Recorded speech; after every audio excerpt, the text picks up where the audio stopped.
keramaian dua kota tadi, Madinah dan Mekah. Nah, insya Allah kita akan berangkat di tanggal 15 ya? Ya, insya Allah. Insya Allah tanggal 15 kita berangkat, dan di sini sudah ada itinerary ya. Nanti setelah selesai materi, nanti silakan dipegang masing-masing untuk paduan kita selama kegiatan di Haram.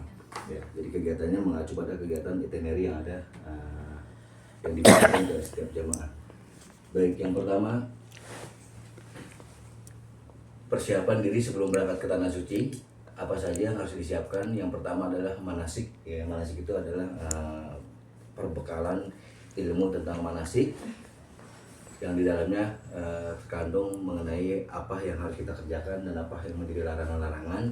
Karena sejatinya umroh ini mahal biayanya dan tenaganya juga cukup banyak terkuras. Jadi jangan sampai ibadah kita sia-sia. Makanya di awal kita melaksanakan ibadah umroh harus yang disyariatkan oleh Rasulullah, apa saja yang harus kita persiapkan. Ya kan? Di antaranya persiapkan fisik, karena kita masih kemarin saya pulang terakhir itu masih panas ya, suhunya masih panas. Jadi betul-betul maksimalkan ibadah ketika di Haram. Ya, kalau memang mau keluar masjid, ke dalam aja, jangan di luarnya. Ya, kalau di dalam masjid itu udah adem gitu ya. Jadi kalau nanggung di luar, nah itu bikin panas. Biasanya di jalannya panas. Tapi kebanyakan jamaah saat ini lebih maksimalkan kegiatan di malam hari. Mereka tuh kalau udah sholat maghrib nyambung ke isya gitu kan, kemudian istirahat, balik lagi jam 3 pagi dia langsung nyambung ke zuhur. Nah sementara nyambung ke subuh ya, jadi zuhur akhirnya biasanya mereka di hotel. Ini terkhusus bagi yang lansia biasanya, jadi supaya di siangnya itu tidak diporsir. Tapi kalau bagi yang muda-muda biasanya memanfaatkan waktu 5 waktu itu di Haram ya. Kemudian apa yang harus kita berangkatkan, yang harus kita persiapkan? Pertama, kegiatan ketika kita sholat di Haram ya, di Makkah. Jadi kita masjid itu sebutnya Haram di sana ya. Jadi kalau masjid di sekitarnya baru disebutnya masjid. Jadi kalau kita mau ditanya mau kemana, mau ke masjid, dia bingung. Masjid mana nih gitu, karena di depan Haram gitu. Oke. Jadi kalau kita mau kegiatan, selama kegiatan di Mekah, pengen sholatnya di depan Ka'bah langsung gitu kan. Nah itu bisa untuk yang bapak-bapak pakai kain ihram. Karena kalau pakaian biasa nggak boleh. Nggak boleh. Jadi diarahnya di lantai 2 nanti. Ya walaupun bisa melihat Ka'bah tapi di lantai 2. Tapi kalau kita pakai pakaian ihram, nah itu boleh ke pelataran gitu ya. Kalau ibu-ibunya bebas selama tidak memakai cadar atau masker. Jadi disangkanya buat ibadah ke situ. Jadi bareng-bareng nggak apa-apa gitu ya. Nah ini untuk kegiatan hariannya.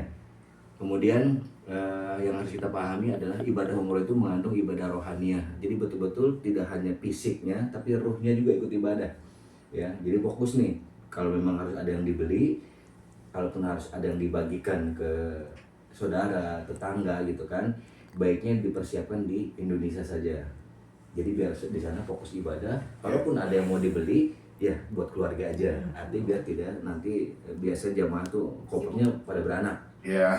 Yang tadinya ukuran 25 kilo jadi 30 kilo gitu kan. Ya. Oleh-oleh lah ya. Oleh gitu kan. Ya. Kemudian umroh itu identik dengan ibadah badaniyah, fisik. Jadi kita lebih banyak jalan kakinya, baik di Mekah atau di Madinah. Nah ini harus disiapkan ya, fisiknya, jalan kakinya gitu kan. Karena memang lebih banyak jalan kakinya. Kemudian ibadah maliyah, banyak beramal. Banyak beramal itu artinya dari mulai kita nanti berangkat, dari mulai Bandara Soekarno-Hatta, itu sudah mulai itu semua identitas keduniaan kita diletakkan ya kan, jabatan, terus apa lagi status kita diletakkan. Jadi datanglah ke Baitullah sebagai seorang pendosa, bukan sebagai orang soleh. Karena kalau kita datang sebagai orang soleh kita merasa cukup, merasa sudah baik. Tapi kalau datang sebagai pendosa kita merasa ya Allah gitu kan, masih ada orang yang lebih pantas, tapi kenapa engkau undang saya? Ya kan, ini yang menjadi syukur terhadap nikmat kita. Ya. Nah ini persiapan berangkat. Kemudian persiapan yang lain lagi adalah mengenai perlengkapan koper. Ya, koper. Kebijakan di maskapai ini berbeda-beda ya, termasuk nanti di maskapai itu kalau nggak salah di SP itu untuk bagasi itu 25 kilo, terus kemudian cabin itu 7 kilo. Nah, kemudian perhatikan jangan sampai naruh power bank di tas bagasi atau tas besar. Kalaupun mau taruh power bank, taruhlah di tas tank yang kita bawa. Karena saya pernah kejadian kemarin, sudah diingatkan di manasik jamaah, Tapi lagi-lagi begitu pulang lupa. Akhirnya kita ketahan karena satu orang nih. Karena kita grup, karena satu orang ada teridentifikasi bahwa power bank. Nah, begitu dilihat, dia dilihat namanya siapa, dipanggil. Ya, ini jangan sampai jadi terkendala. Power bank aja ya. Power bank aja ya. Oke, selanjutnya kegiatan di Mekah. Ini kita materinya di Mekah dulu ya. Yeah. Walaupun pada prakteknya kita ke Madinah dulu. Yeah. Oke, kegiatan kita di Mekah. Ini yang harus kita pahami, rukun umroh ya, beda dengan rukun haji, hampir semuanya sama rukunnya. Dan ini yang tidak boleh kita lewati ya, tidak boleh kita lewati. Rukun umroh dan rukun haji bedanya, kalau haji ada wukuf di Arafah, kemudian lempar jumroh. Nah, selebihnya sama dengan hajian, rukun-rukunnya ya. Termasuk diantaranya adalah niat. Nah, ini niat yang tidak boleh dilupakan. Niat ini kapan dibacakan? Ketika kita sedang berpakaian ihram. Niatnya. Jadi Bapak Ibu, adik-adik nggak usah khawatir, semua kegiatan dipandu doanya. Ya, walaupun sudah menerima buku panduan ya. Nah, itu supaya nanti kita bisa mandiri. Tapi kegiatan, selama kegiatan dari mulai naik bis sampai kita kegiatan di haram, semuanya dipandu doanya, termasuk niatnya. Niatnya dipandu ya, niatnya. Nah, niat ini dibaca kapan? Ketika kita telah berpakaian ihram ya. Kemudian berihram. Rukun umroh yang kedua berihram. Apa tuh berihram? Berpakaian ihram. Jadi untuk laki-laki hanya kain 2 helai itu ya yang diberikan, sudah diterima ya? Sudah dicuci ya? Belum. Kalaupun mau dicuci, hindari pakai wangi-wangian. Kalaupun apanya? Kalau nggak dicuci, ya kalau nggak dicuci khawatir karena itu langsung dari pabrik masih ada gatal-gatalnya. Takutnya masih pakai gatal-gatal kalau udah pakaian baru kan? Yang minimal direndam lah. Direndam biar nanti tidak ada sisa-sisa pabriknya gitu. Hindari alergi atau gatal. Ya seperti itu. Kemudian kalaupun mau dicuci, hindari pakai deterjen. Kenapa nanti? Nah, di sini kita akan bahas kenapa sih nggak boleh pakai deterjen gitu kan? Pewangi ya. Apapun ya. Iya. Oke, berihram ini untuk laki-laki hanya 2 helai kain itu saja yang dipakai. Tidak boleh pakai kaos dalam, tidak boleh pakai CD. Tidak boleh pakai itu saja. Ya, tidak boleh pakai dalaman. Terus bagaimana kalau yang wanita? Yang wanita lengkap. Ya, kemudian dilengkapi dengan sarung tangan ihram, sudah disiapkan ya. Sarung tangan ihram bisa dibeli di online ya. Nah, sudah dibelikan, sama kaos kaki yang di bawahnya itu ada bantalan anti slip. Nah, itu juga disiapin karena ketika tawaf kalau perempuan tetap lengkap pakaiannya, tetap juga pakai kaos kaki, tapi usahakan kaos kaki yang ada anti slipnya ya, supaya nggak licin. Ya, supaya nggak licin. Nah, itu aja dilengkapi. Kemudian di sana tidak mengenal mukena perempuan, jadi jangan bawa mukena. Pakaian kita bawa sudah include, sudah pakai sholat, makanya cari yang syar'i pakaiannya, yang terusan. Jadi pakaian yang kita pakai itu sudah bisa langsung sholat untuk yang perempuan ya, seperti itu. Jadi disiapkan. Kemudian untuk kegiatan di haram umroh, kain ihramnya wanita kayak gimana? Boleh putih, boleh hitam, karena di sana identik dengan 2 warna tadi, hitam ataupun putih ya. Jadi kalau mau kita ada kegiatan umroh, kemungkinan ada 3 kali umroh.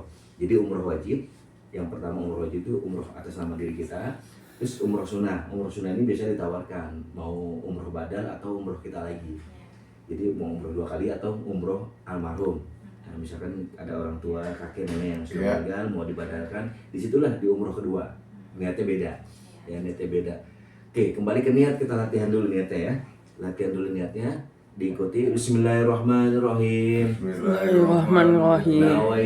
Nawaitu umrata wa ahramtu biha lillahi ta'ala labbaik Allahumma umratan. Nah, seperti itu.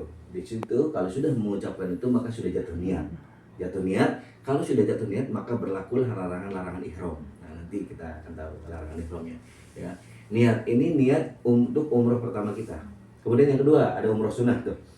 Nanti ditanya sama ustadznya di sana, ibu bapak mau umroh sunnah tuh niatnya sama kayak tadi, apa mau umroh badalkan almarhum.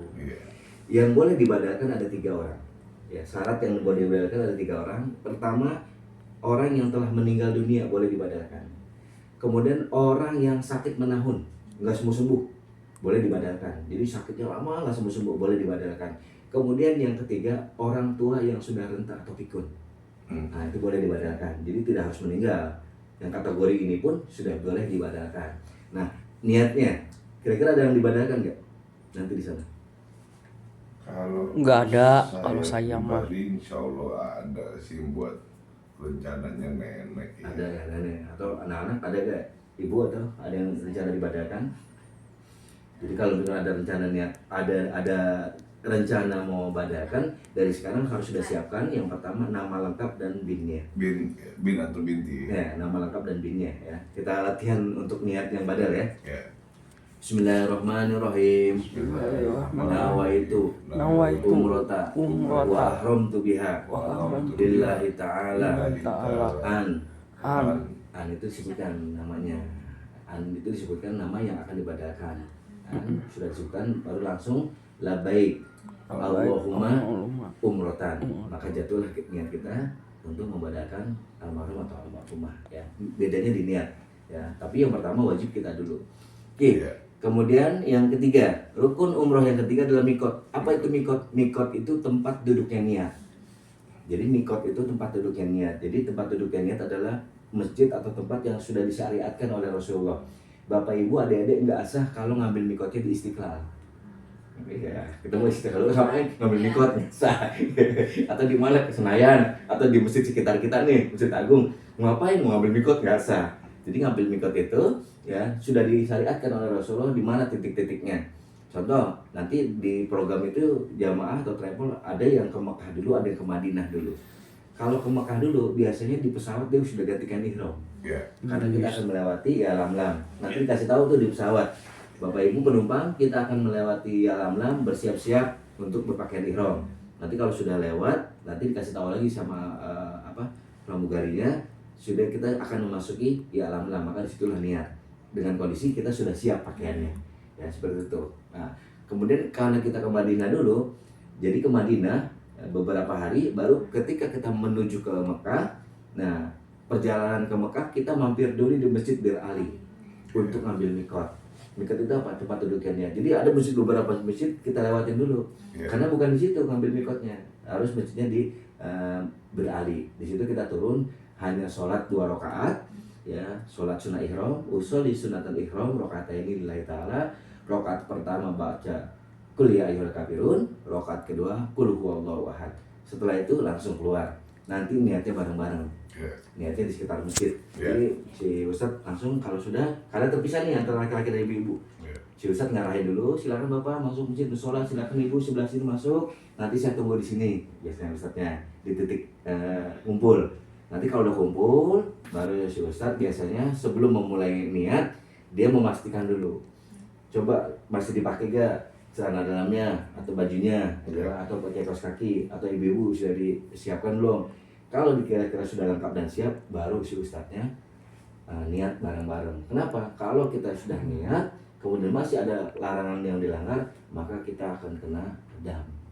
Ya, larangan-larangan yang harus betul-betul diperhatikan. Itu mikot. Oke, kemudian rukun umroh yang keempat adalah tawaf.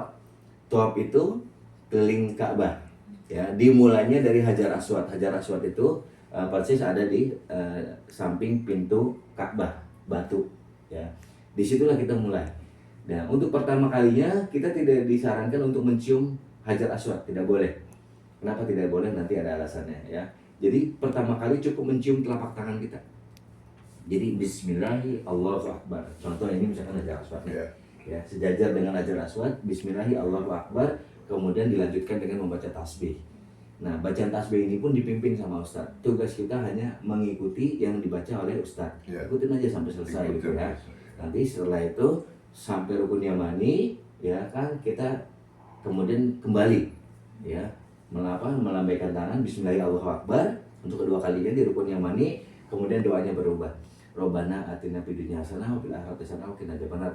Kembali lagi ke Hajar Aswad, maka dihitung 1 putaran. Jadi ke Hajar Aswad 1, kemudian 2, 3 dan selanjutnya. Setiap putaran doanya berbeda-beda. Ya. Terus bagaimana bagi kita yang nggak kedengeran? Kan ada orang banyak nih, bingung kita mau ngikutin siapa. Nanti akan ada situasi yang bingung kita mau ngikutin siapa nih. Di sana teriak, di sini teriak, orang banyak. Nah, di situasi kayak gini kita jangan diem, baca tasbih. Yang paling kita hafal aja. Apa bacaan tasbihnya? Subhanallah walhamdulillah wala ilaha illallah wallahu akbar wala haula wala quwata illa billahil aliyil azim. Nggak hafal Pak Ustaz, subhanallah walhamdulillah wala ilaha illallah wallahu akbar. Nggak hafal Pak Ustaz, subhanallah walhamdulillah subhanallah walhamdulillah. Nggak hafal Pak Ustaz, subhanallah subhanallah subhanallah. Yang mampu kita hafal. Ya. Jadi tidak membebani kita. Jangan nekat.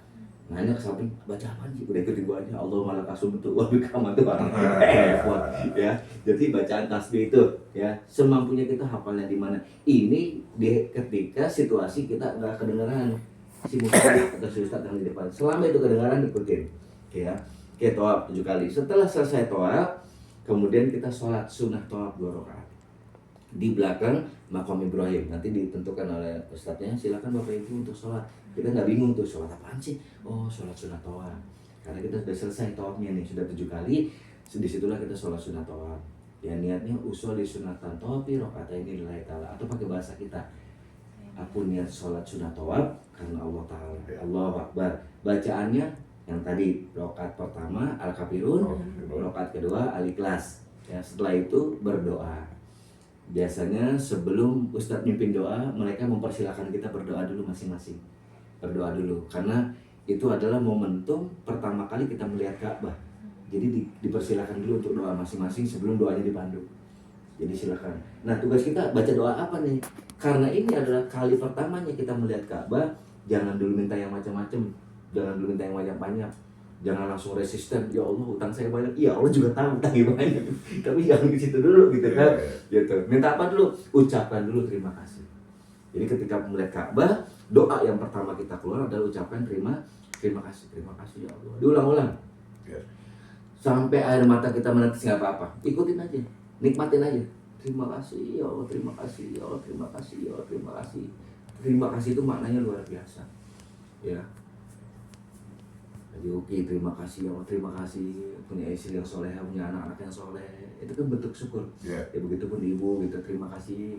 Nggak semua orang bisa umroh keluarga, tapi ini harapan semua orang, semua keluarga. Itu juga harus kita syukurin. Begitupun adik-adik, terima kasih punya ayah dan bunda yang soleh-soleha, yang sehat walafiat. Doakan tuh. Jadi terima kasih itu maknanya panjang banget, maknanya luas. Maka terima kasih diulang-ulang. Sampai kapan diulangnya? Sampai ayat Allah ini nyampe kepada kita. Ayat yang mana? Kata Allah, ana abi dan bibi, aku malu kepada hambaku yang mintanya berulang-ulang. Kira-kira kalau Allah malu, diijabah gak? Dikasih gak? Ya kan? Dikasih. Kita aja sama manusia nggak tegaan. Saya minjem duit, oke minjem dong tiap waktu. Duhur itu aja mintanya, asal itu. Kira-kira kesel gak? Kesel, tujuannya ngasih supaya diem. Nih, nggak ada 1.000 mah, dicepet. Tapi kan diem. Itu kita sama manusia, sama Allah nggak ada kayak gitunya. Ya kan dia mau mentalnya berurang-urang, Allah tambah senang dipinta. Kenapa? Ud'uni astajib lakum, kata Allah. Aku senang dipinta sama hambaku. Jadi terus diulang-ulang doanya ya. Nah ini ketika selesai sholat, ya doa. Kemudian kalau si Ustadz udah melihat semuanya udah selesai, sudah syahdu dan masuk ke doanya masing-masing, biasanya langsung Ustadz, Ibu, Bapak silakan merapat, kita berdoa bersama. Dia pimpin doanya. Setelah berdoa, nanti si Ustadz mengarahkan kita untuk minum air jam-jam. Ini adalah air jam-jam pertama. Nanti disunahkan ketika kita minum air jam-jam sambil kita menatap Ka'bah, ada doa 3 kali di situ. Setiap tegukan. Doa yang pertama minta maaf kepada Allah. Bahasa kita aja nggak apa-apa. Minta maaf ya Allah. Tegukan yang kedua, ya kan? Kemudian minta apa? Minta rezeki yang halal dan thayyibah. Ya, minta keturunan yang sehat. Kemudian tegukan yang ketiga, minta selamat dunia dan akhirat. Nah, itu seperti itu. Biasanya Ustaz hanya mengarahkan, silakan Ibu berdoa, setiap tegukannya berdoa, ya kan, doa. Oke, kita lanjut. Setelah kita minum air jam-jam, kemudian masih ada kegiatan lagi nih, belum berhenti. Kita lanjut ke sa'i. Ya, ke sa'i lari-lari kecil, ya, dimulai dari Bukit Safa ke Marwah 7 kali putaran. Jadi dari Safa ke Marwah dihitung 1. Dari Marwah ke Safa 2.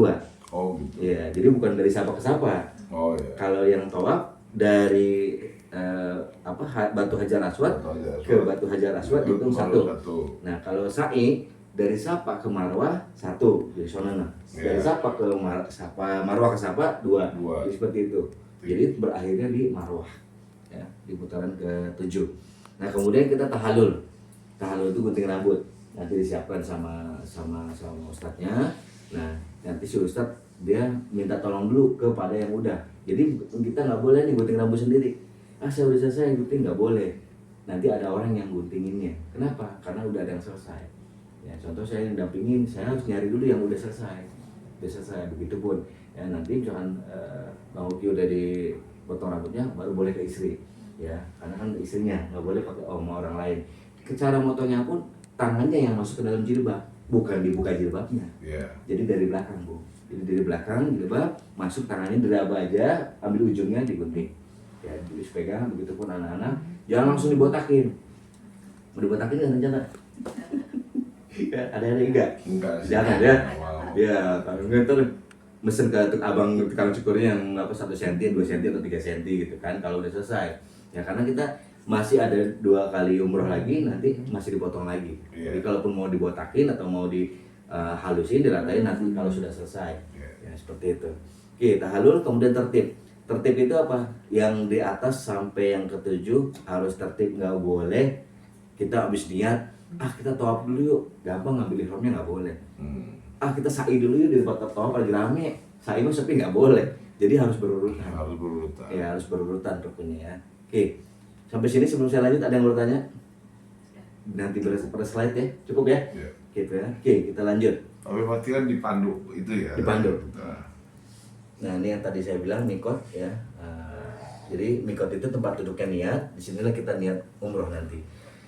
Akad dari mawak itu artinya batas yang ditentukan. Jangan ditentukan di situ.